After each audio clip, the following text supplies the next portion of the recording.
Imagine replacing your mailbox over and over, only to see it smashed again by the same patrol cars. One rancher finally said, "No more," and built a box so tough it turned the fight into a battle that reached the courtroom. The sound came first. A sharp, hollow crack that carried across the open stretch of land like a gunshot. Curtis Delaney didn't need to look up from the workbench in his barn to know what had just happened. He had heard that sound too many times before, the sickening crunch of his mailbox meeting another bumper. He dropped his wrench, stepped outside, and sure enough, there it was. His brand-new mailbox, barely 2 weeks old, lay folded in half at the edge of his ranch driveway on FM 89, just outside Abilene, Texas. The metal post bent at a crooked angle, its door hanging open like a broken jaw. The white SUV from the HOA patrol slowed briefly, then carried on down the road as if nothing had happened. Curtis rubbed his temples. 52 years old, he had worked hard to build a life here. His ranch wasn't large by Texas standards, but it was his pride. Fenced pasture land, a modest farmhouse, and a shop where he welded and fixed equipment. But lately, it seemed like no matter how much he poured into the land, someone was set on making sure his peace never lasted. He had replaced that mailbox 4 times in less than 6 months. Each one cost money. Each one took time to install. And each one ended up flattened under the tires of those so-called cops that patrolled the neighborhood. Curtis muttered under his breath, "That's it, I'm done." He crossed the yard toward the road, boots kicking up dust. A neighbor, Janice Hollowbrook, was walking her dog across the street and stopped when she saw the wreck. "Again?" she called, shaking her head. Curtis nodded, hands on his hips. "5th time, Janice? 5th damn time."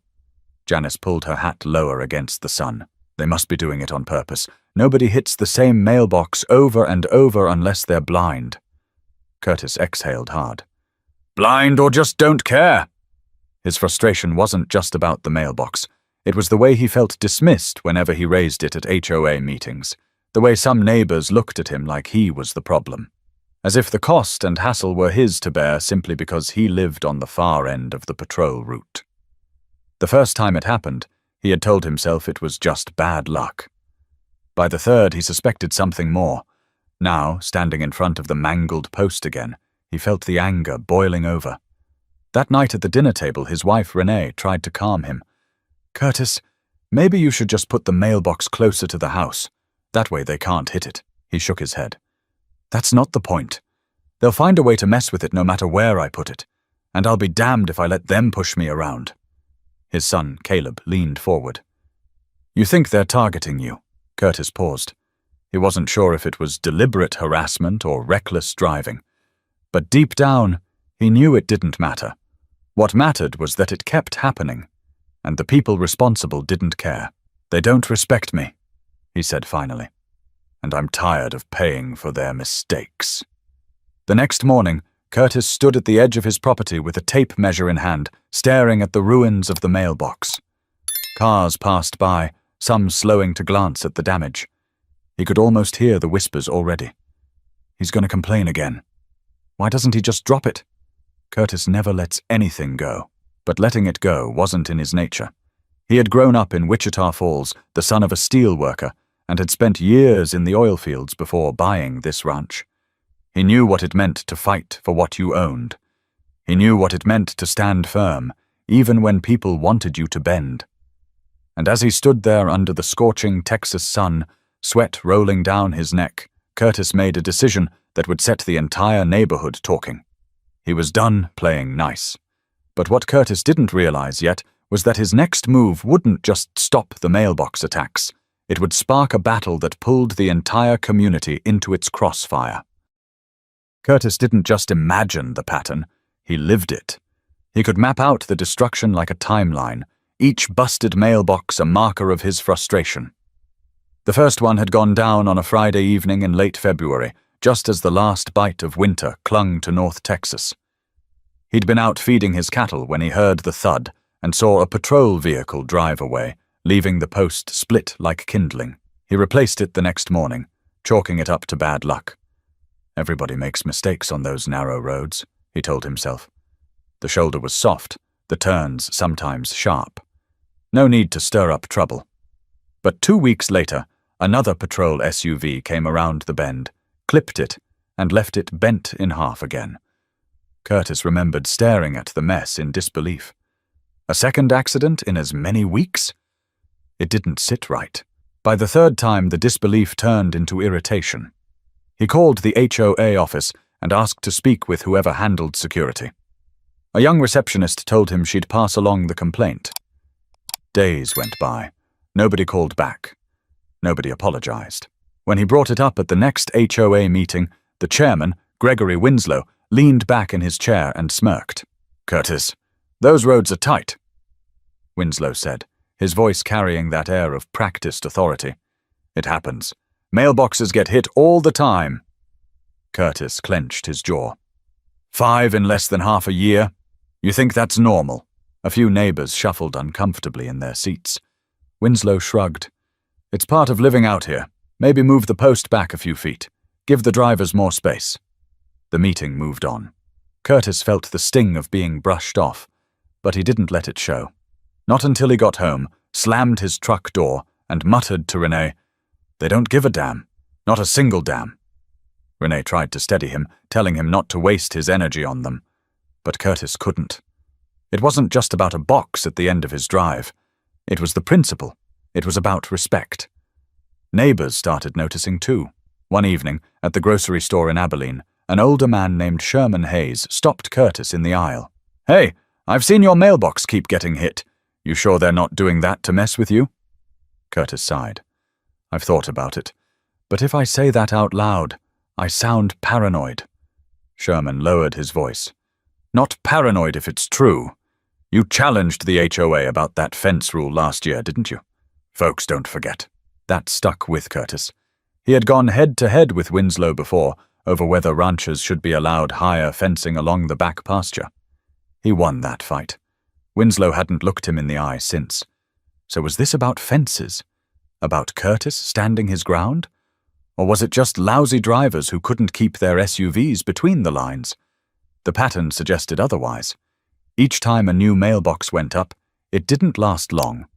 Neighbors' boxes stood untouched, some rusted and crooked from years of weather, but Curtis's gleamed new, until another patrol car turned it into scrap. By the time the 5th one went down, Curtis didn't just see a string of accidents. He saw a message. Whether it was deliberate harassment or careless repetition, it sent the same signal. You can't win. At night, he would sit on the porch with Renee, both of them staring at the road. Curtis would mutter, "They think I'll give up. They think I'll stop putting it back." Renee would place her hand over his. "And will you?" Curtis shook his head. "Not a chance."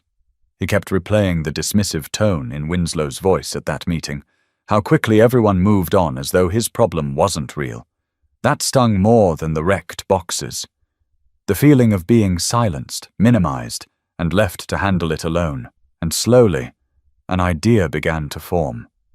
It wasn't enough to keep replacing what they destroyed.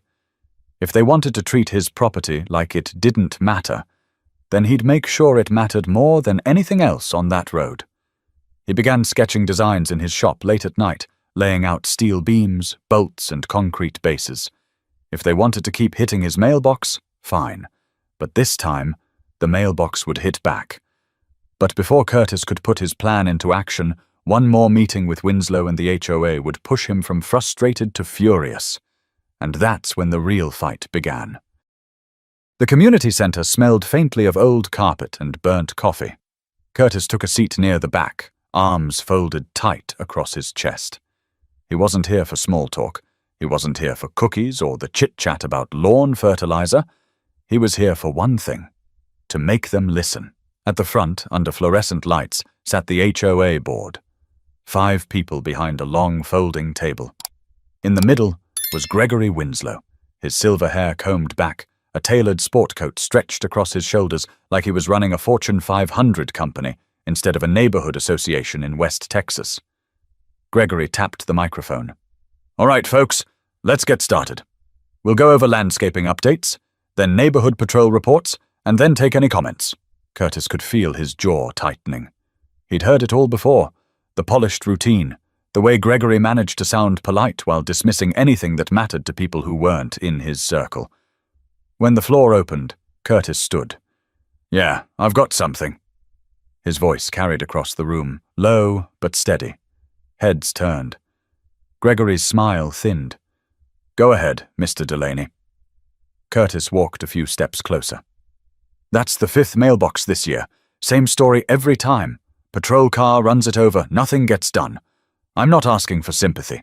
I'm asking why the people we pay to protect our neighborhood keep destroying my property." A murmur ran through the crowd. Some neighbors avoided his eyes, staring at their phones or shuffling papers. Others leaned forward, curious. Gregory cleared his throat. "Curtis, accidents happen. The patrols are doing their best. Those roads—" Curtis cut him off. "Don't say it's the roads. My neighbors' mailboxes have been standing for years, rusted, crooked, beat up by the weather, but they're still there. Mine gets flattened like clockwork." One of the board members, Pamela Griggs, tried to jump in. "Maybe the placement." "No," Curtis snapped. "It's not placement. It's not chance. This is happening too often to be coincidence. Either they're careless or they're aiming for it. And either way, I'm paying for it." Gregory leaned back, folding his hands like a patient teacher. "Curtis, you've got to understand. These patrols keep crime down. They're volunteers, they're neighbors. Volunteers don't drive SUVs with flashing lights."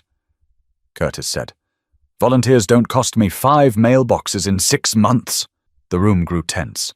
A man in the second row whispered something to his wife. She shook her head quickly. Curtis noticed. He always noticed. Gregory finally raised his voice just enough to reassert control. "Look, we can't reimburse every resident for every accident. If we did that, the HOA would be broke in a month. Maybe, like I said before, you should move your mailbox back a few feet. That would solve your problem." The words hung in the air. Solve your problem. Like Curtis was the one in the wrong. Curtis took a deep breath. He wasn't a man who lost his temper easily, but he felt his voice shake as he said, "That box is on my land. It's not in the road. It's not sticking out. It's where it belongs, and you all know it." Silence. For a moment the room was still. Then Sherman Hayes, the neighbor from the grocery store, spoke up. "Gregory, he's right. I've lived on this road 30 years. I've never seen anything like this. Somebody's mailbox keeps getting hit over and over. That ain't normal." All eyes turned back to the board. Pamela fiddled with her papers. Gregory shifted in his chair. Finally, Gregory forced a smile. "We'll make a note of your concern, Curtis. That's all we can do right now." Curtis felt the heat rise in his chest. A note. After months of damage, after money wasted, after being ignored, all they could do was write a note. He turned and left without another word. The scrape of his boots echoed down the hall as neighbors whispered in his wake. Outside, in the parking lot, Sherman caught up to him. "You gave it to him straight in there. Don't let him make you the problem. He's protecting them, not you."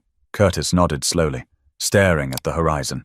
"Then I'll protect myself." But Curtis wasn't just talking about words anymore. He was already picturing steel, concrete, and a mailbox that wouldn't bow to anyone. By the following week, whispers had spread through the community faster than a prairie fire in August. Curtis didn't have to imagine what people were saying. He could hear it every time he walked into the feed store in Buffalo Gap or stopped for gas at the station off Highway 83. They say he went off on Winslow at the meeting. Wouldn't surprise me. Curtis always did have a temper. Maybe he should just let it go. It's a mailbox, not the Alamo. Curtis kept his head down, but he heard every word. He wasn't a man to cause scenes in public, but the talk stung. It painted him as the troublemaker, not the one being wronged. On a Saturday afternoon, he was in his barn sorting tools when his neighbor, Edith Rowland, walked up the drive. Edith was sharp-tongued, late 60s, and never missed a chance to put her nose in other people's business. "You really gave Greg a mouthful the other night," she said, leaning on the doorframe. Curtis didn't look up. "I spoke my piece." Edith chuckled. "Well, now folks are saying you're picking fights just to stir the pot. That mailbox ain't worth losing friends over." Curtis wiped sweat from his forehead and finally met her eyes. "It's not about the mailbox. It's about respect. If it was your fence or your front porch getting smashed, you wouldn't let it go either. Edith frowned, chewing on his words for a moment before muttering, "Maybe so." Then she walked away without another word. Later that evening, Curtis sat on the porch with Renee, listening to the cicadas. She could see the weight on his shoulders. "You're not sleeping," she said softly. "I keep running it through my head," he admitted. "What if Sherman's right? What if this is their way of getting back at me for pushing back on them before? Every time I've stood up to that board, Winslow acts like I'm some kind of nuisance, like I don't belong here." Renee squeezed his hand. "You do belong here. Don't let them make you think otherwise." But the pressure didn't stop. The very next day, Curtis drove into town and overheard two men near the counter at the hardware store. "Delaney's mailbox again?" one said. "Yeah, I heard he's blaming the patrol." "Figures. Always looking for a fight." Curtis tightened his grip on the bag of nails in his hand, then set it down and walked out before he said something he'd regret.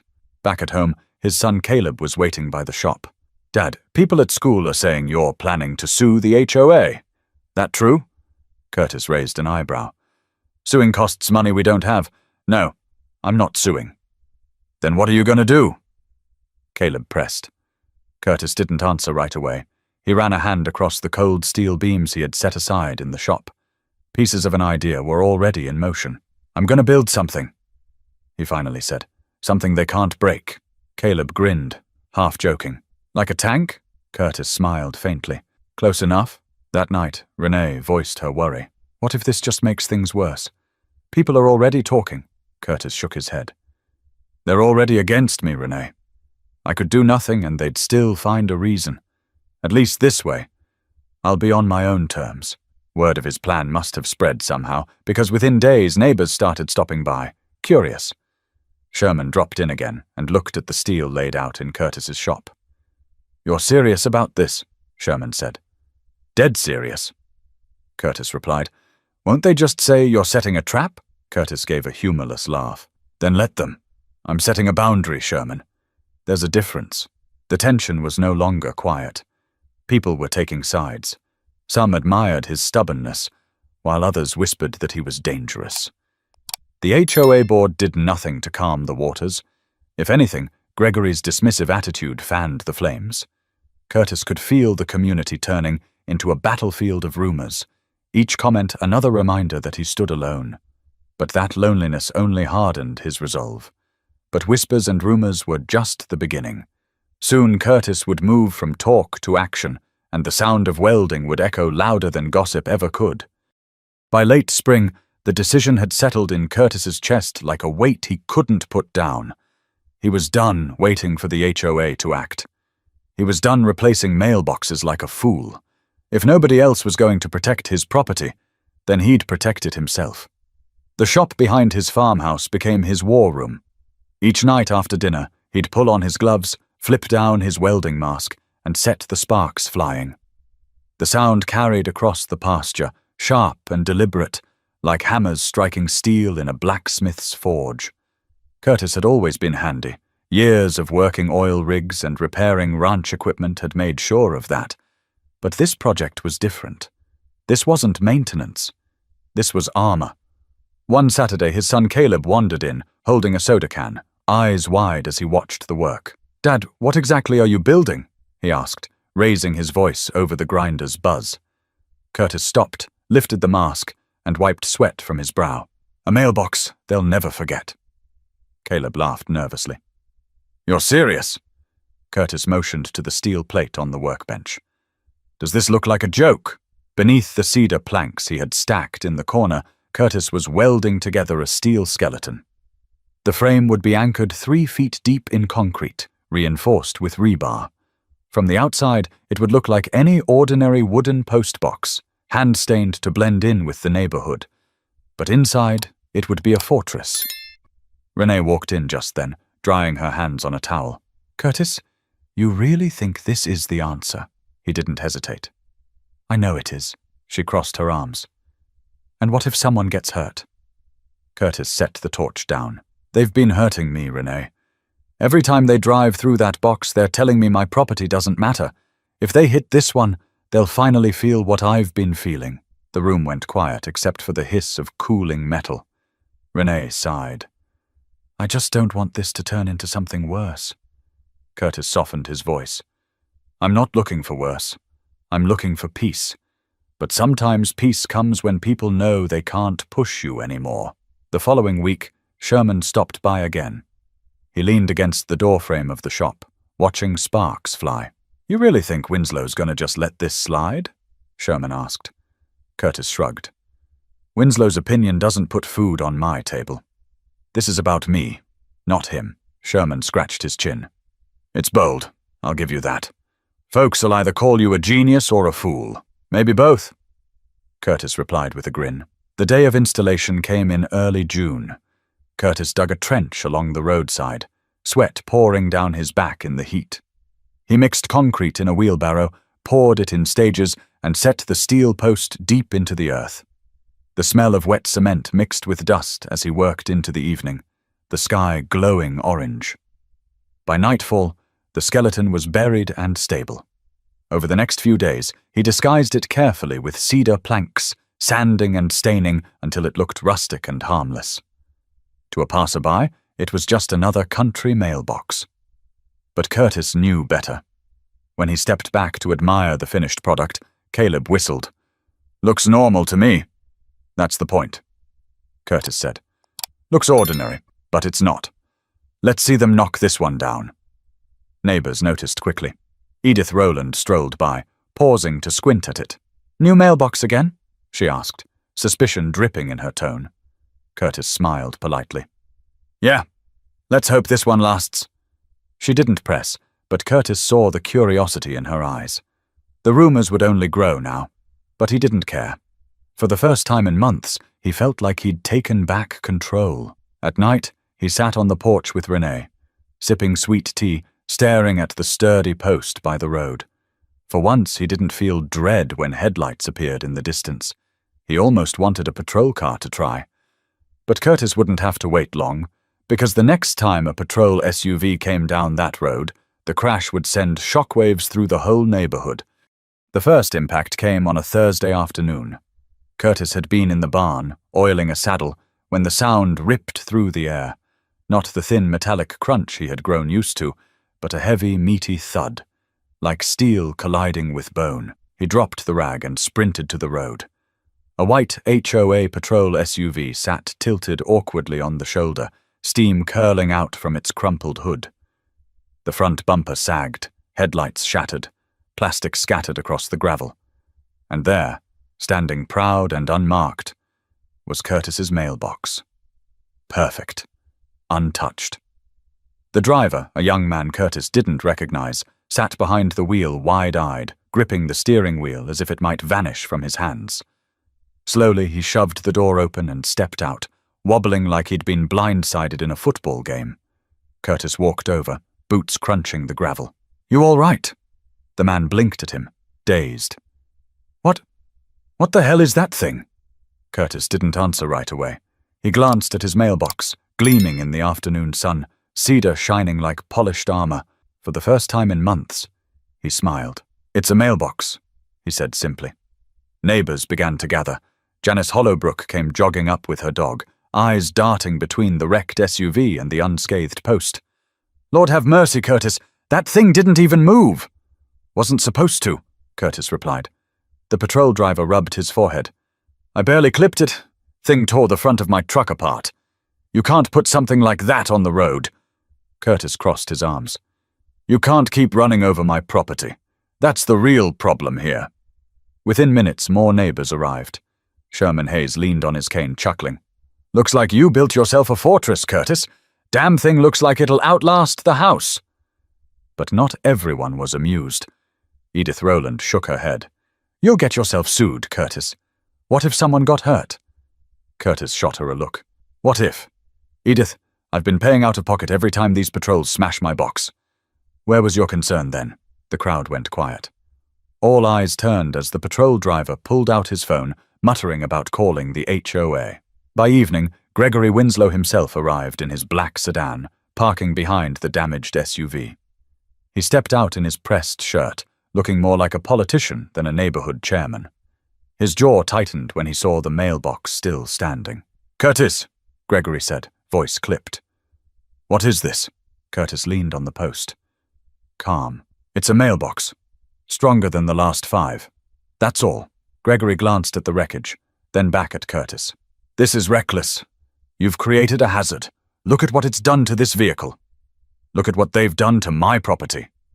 Curtis shot back. 5 times. Not once did you show up. Not once did you offer to fix it. Now suddenly you care." A few neighbors murmured in agreement. Sherman nodded vigorously. Gregory raised his voice. "This isn't about you, Curtis. This is about community safety. If one of our patrol drivers had been seriously injured—" "Don't twist it," Curtis interrupted. "The only reason we're here is because your patrol can't drive straight. If they stop running into my mailbox, nobody gets hurt." For the first time, Gregory faltered. He turned to the crowd, searching for support, but the split was obvious. Half stood with Curtis, arms crossed, fed up with the patrols. The other half whispered nervously, worried about lawsuits and blame. Renee appeared at Curtis's side, quiet but firm. "We've lived here 12 years. Curtis has never caused trouble. He's only asking for what's fair." Gregory exhaled sharply, realizing the scene had slipped from his control. "This isn't over," he muttered, retreating to his car. As the sedan pulled away, Curtis stood in the fading sunlight, one hand resting on his mailbox. For once, he didn't feel defeated. For once, he felt like the balance had shifted. Caleb came up behind him, whispering, "You think they'll leave it alone now?" Curtis kept his eyes on the road. "We'll see." But the truth was, the mailbox hadn't ended the fight. It had just lit a fuse, and the explosion was only beginning. The crash should have been the end of it. At least, that's what Curtis thought. The driver wasn't injured. The mailbox stood untouched, and neighbors had seen the whole thing. It should have been proof that he wasn't crazy, that he wasn't exaggerating. But instead of quieting the storm, the incident whipped it into a frenzy. By the next morning, the story had spread across the neighborhood. At the diner in Buffalo Gap, folks at the counter argued over their pancakes. "I heard the patrol's bumper folded like a soda can." "Yeah, well, that's what happens when you build a booby trap." "Booby trap? It's a mailbox. The man just got tired of replacing it." Curtis wasn't even there, but his name was on everybody's tongue. At home, Renee scrolled through her phone, shaking her head. "There's already a thread on the community Facebook page. Some are calling you a hero, others say you're dangerous. Look at this. Gregory himself posted that your mailbox is a violation of HOA standards." Curtis set down his coffee mug, calm but irritated. "Funny how it wasn't a violation when it kept getting smashed." Caleb leaned over his mother's shoulder, reading aloud. "Unsafe obstruction poses risk to patrol vehicles and public safety." He scoffed. "Public safety? It's sitting on your own land." Curtis smiled faintly. "They'll twist it however they need to." That evening, a knock came at the door. Curtis opened it to find Gregory Winslow standing stiff in the doorway, folder tucked under his arm like a weapon. Behind him stood Edith Rowland, lips pursed, clearly eager to witness the confrontation. "Curtis," Gregory began, voice sharp, "we've received multiple complaints about your mailbox. It doesn't conform to community regulations. You'll need to remove it immediately." Curtis leaned against the frame, unimpressed. "Show me the regulation that says a mailbox can't be sturdy." Gregory flipped open the folder. "It's not about sturdiness. It's about uniformity and safety. We can't have residents constructing hazards that cause property damage." "Property damage?" Curtis laughed. "Your patrol destroyed 5 of mine. I finally build one that lasts, and now it's a hazard?" Edith piped up, eyes glittering. "People are worried, Curtis. If a child on a bike hit that thing..." Curtis cut her off. "Children don't ride into mailboxes, Edith. Trucks do. Trucks that don't pay attention." Gregory's face reddened. "This isn't a debate. I'm giving you 1 week to remove it. If you don't, the board will take action." Curtis's smile faded. "And what action is that?" Gregory snapped the folder shut. "Fines. Legal steps, if necessary." For a moment, the air between them felt heavy, as though neither man would back down. Curtis finally spoke, steady and low. "You go ahead and fine me, Gregory. I'll fight every one of them. Because this box isn't coming down. Gregory turned on his heel, Edith trailing after him like a shadow. That night, Renee sat across from Curtis at the kitchen table, her voice tight with worry. They're going to come after you, Curtis. You heard him. Fines. Maybe even court. Curtis stared into his glass of iced tea. Let them. I didn't break any laws. That mailbox is on my land. I'm not the one who caused the wreck. Caleb, sitting nearby, added, Dad, people at school think you're some kind of legend. One guy even said you built a tank mailbox. Curtis chuckled softly, but Renee didn't smile. Being a legend doesn't pay the fines. The tension grew heavier over the next few days. Sherman stopped by again, concern written on his face. I heard Gregory's pushing the board to sue. He wants to make an example of you. Good luck to him, Curtis muttered. Sherman shook his head. You know he's got connections. Lawyers, money. You might win in spirit, but you'll bleed cash fighting him. Curtis exhaled through his nose, steady but defiant. Then I'll bleed. Because if I give in now, they'll know they can break me whenever they want. The fallout wasn't just legal. It was social. Half the neighborhood waved at Curtis in solidarity, clapping him on the back at the gas station. The other half crossed the street when they saw him, whispering about lawsuits and recklessness. And through it all, the mailbox stood like a symbol of Curtis's stubbornness, of his refusal to bow. To some, it was a warning. To others, it was a beacon. But the louder the debate grew, the more pressure built, and it wouldn't be long before the patrol itself struck back in ways Curtis couldn't ignore. The week after the crash, Curtis noticed something new. The HOA patrol cars didn't just drive by anymore. They lingered. White SUVs with magnetic decals sat at the end of the road, engines idling, lights flickering just long enough to remind him they were there. If Curtis walked to his mailbox, the drivers leaned out their windows and stared. They weren't protecting the neighborhood anymore. They were watching him. One evening, Curtis was tightening a gate chain when a patrol SUV rolled to a stop in front of his property. The driver, a stocky man in his 40s with close-cropped hair, rolled down the window. You Delaney? He asked, though it was clear he already knew. Curtis straightened slowly. That's right. The man smirked. Heard you got yourself a fancy mailbox. Shame what it does to a truck. Curtis didn't move. Maybe you ought to keep your trucks off it then. The driver chuckled, revved the engine, and rolled off. Curtis watched the tail lights fade, anger knotting his stomach. This wasn't security anymore. It was intimidation. The next morning, Renee found a note stuck to their front gate. The handwriting was scrawled, the message short. Take it down before someone gets hurt. She brought it inside, hands shaking. Curtis, this isn't just talk anymore. He read the note twice, then folded it carefully. Let them try, Caleb overheard, slamming his fist on the table. This is messed up. They're acting like you're the criminal. Curtis forced a calm tone. That's how people like Winslow work. Turn the story around, make you the problem. Later that week, at the grocery store, Curtis ran into Edith Rowland again. She leaned on her cart, blocking his way down the aisle. You think this is all about a mailbox, Curtis, but you're wrong, she said. You're stirring up division. Folks are scared. They don't want a war between you and the HOA. Curtis kept his voice steady. Edith, I didn't start this war. I just stopped letting them win it. She shook her head, muttering, You'll regret this.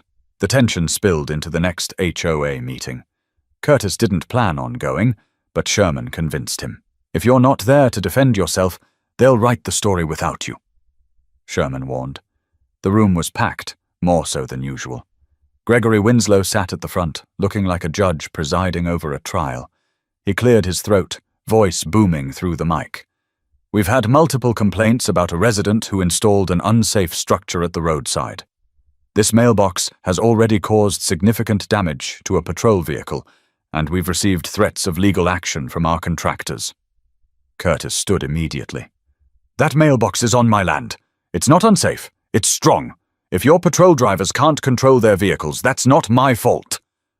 Gregory raised his hand for silence, but voices from the crowd rose anyway. He's right. Why should he have to pay for their mistakes? No, it's a hazard. What if an ambulance hit it at night? Ambulances don't aim for mailboxes. Someone shouted back. Gregory slammed his hand on the table. Enough! Mr. Delaney, you are officially in violation of HOA guidelines. If you refuse to comply, fines will begin immediately. Curtis glared at him. I'm not paying a dime for protecting what's mine. The tension thickened until Sherman spoke up from the back. Gregory, you're crossing a line. That mailbox ain't hurting anyone except careless drivers. You just don't like that Curtis stood up to you. The room erupted again. Some neighbors clapped, others hissed under their breath. Gregory's face reddened, and he quickly adjourned the meeting.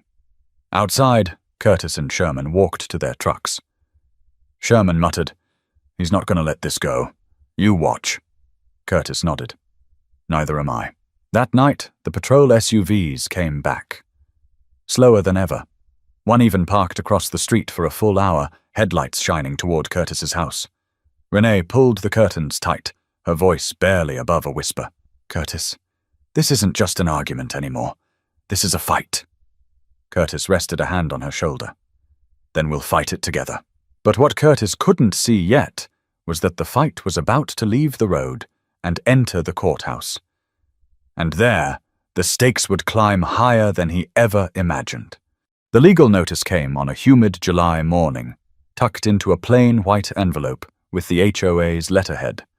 Renee found it first, sitting in the mailbox Curtis had built, the irony thick enough to choke on.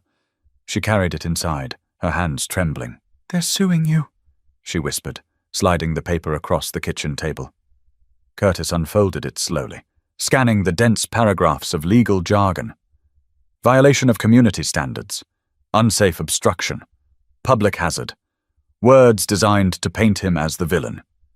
At the bottom, Gregory Winslow's signature. Caleb slammed his chair back. This is garbage. They're the ones who kept hitting it. How is it your fault? Curtis said nothing for a moment, just stared at the paper. Then he folded it neatly and set it aside. They want a fight in court. Fine. We'll give them one. That evening, Sherman dropped by after hearing the news. He eased himself into a chair on the porch, his cane resting across his knees. Curtis, I know you don't scare easy, but lawsuits bleed folks dry. Winslow's counting on you not having the stomach for it. Curtis sipped his tea.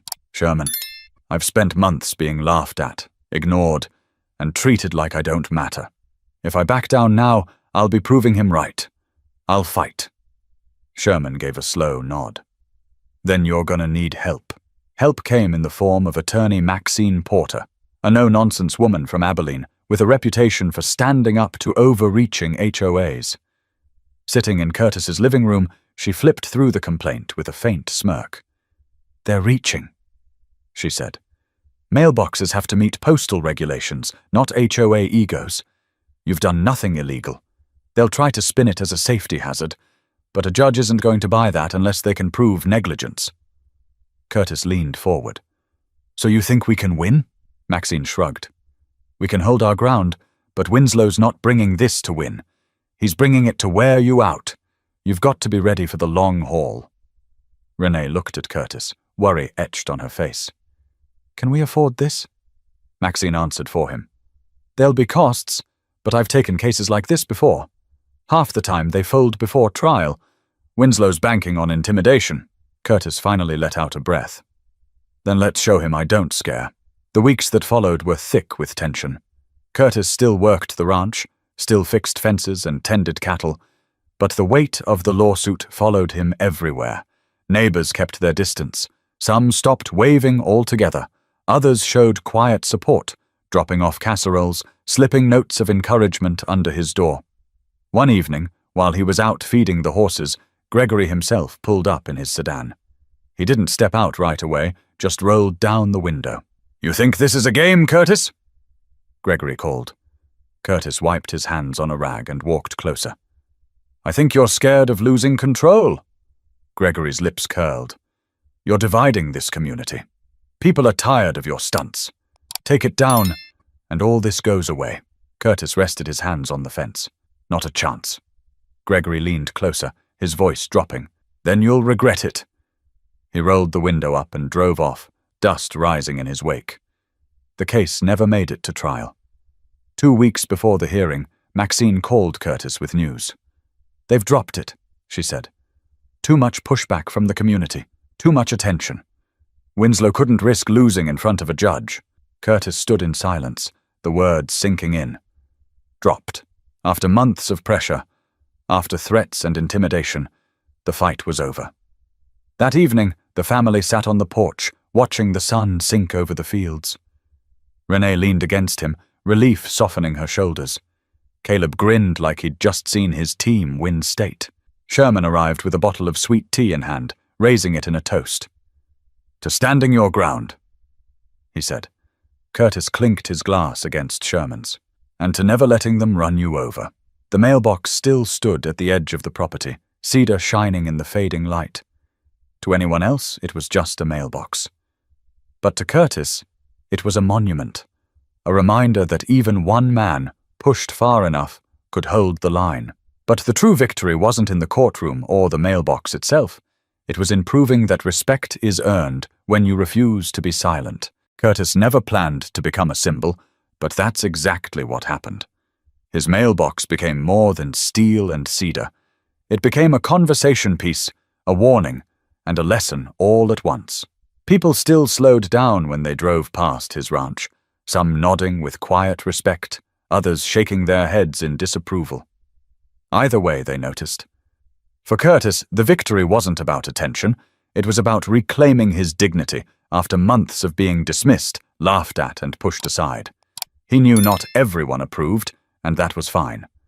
The point wasn't to win a popularity contest. It was to remind people that you don't have to let yourself be trampled. One evening, as he and Renee sat on the porch, the cicadas droning in the distance, she asked the question that had been lingering. "Was it worth it, Curtis? All the stress, the rumors, the lawsuit?" He didn't answer right away. He looked at the mailbox standing strong by the road, the same way it had since that first impact. Then he turned to her. "Yeah, it was worth it. Because I didn't back down." Renee sighed. But this time there was no fear in her voice, only understanding. "I guess it showed people you can't be ignored." Caleb, sitting on the porch rail, chimed in with a grin. "Kids at school still talk about it. They say my dad built the indestructible mailbox. I think it makes them proud." Curtis chuckled, shaking his head. "It's not about the mailbox. It's about standing your ground. If you let people walk over you once, they'll keep doing it. You've got to draw your line and hold it." Sherman stopped by later that week, carrying 2 folding chairs. He set one down, eased into it, and raised a hand toward the road. "Funny thing, Curtis, that mailbox of yours, it's got folks thinking. Some see it as defiance, others as common sense. Either way, you made people pay attention." Curtis nodded slowly. "Sometimes that's the only way to get respect. You don't ask for it. You don't beg for it. You show people you mean it." Sherman gave a dry chuckle. "Well, you showed them all right. That thing'll probably still be standing when we're long gone." Curtis looked out at the fading sunset. "Maybe that's the lesson, Sherman. You can't control what people say about you. You can't control what they do to you. But you can control how you respond. And sometimes the strongest response is refusing to bend." The weeks that followed were calmer. The patrols drove by slower now, keeping their distance. Gregory Winslow avoided Curtis altogether. The lawsuits were gone, the rumors dying down, replaced by new neighborhood drama about lawn heights and barking dogs. Life moved on, but Curtis carried the experience with him. He had stood his ground, he had been tested, and hadn't broken. That mattered more than any approval rating in the neighborhood. For anyone watching, his story carried a clear message. No matter how small the issue seems, no matter how loud the voices against you are, standing up for yourself matters. It doesn't just protect your property, it protects your dignity. Curtis knew his mailbox wouldn't change the world, but maybe it would remind someone else that you don't have to accept being pushed around. You can fight back, not with anger, not with violence, but with quiet, steady determination. As the summer rolled on, Curtis found himself sitting on that porch night after night, not in bitterness, but in peace. The battle had passed, the scars remained, but so did the lesson. And maybe that's what people miss about stories like his. It's not about the fight itself. It's about what you learn once it's over. If you're listening to this now, maybe you've been through your own version of Curtis's battle. Maybe you've had people ignore you, dismiss you, or try to wear you down. Remember this: you don't have to let them win. You have the right to draw your line, stand your ground, and build your own kind of indestructible mailbox. Because at the end of the day, respect isn't given. It's earned. And sometimes it's taken back. So if this story meant something to you, don't forget to subscribe for more. Stand tall, stand firm, and never let anyone run you over.